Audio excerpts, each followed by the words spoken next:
तण व्यवस्थापन, route zone active होतं चांगलं, याच गोष्टी सांगितल्या.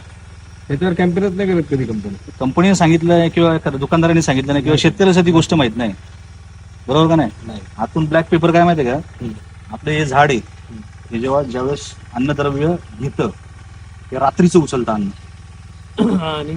अन्न जेव्हा ग्रहण करतं ना, कोणतंही खाद्य ग्रहण करतं हे फक्त मुळी रात्रीच अन्न ग्रहण करतं, दिवसा अन्न ग्रहण करत नाही.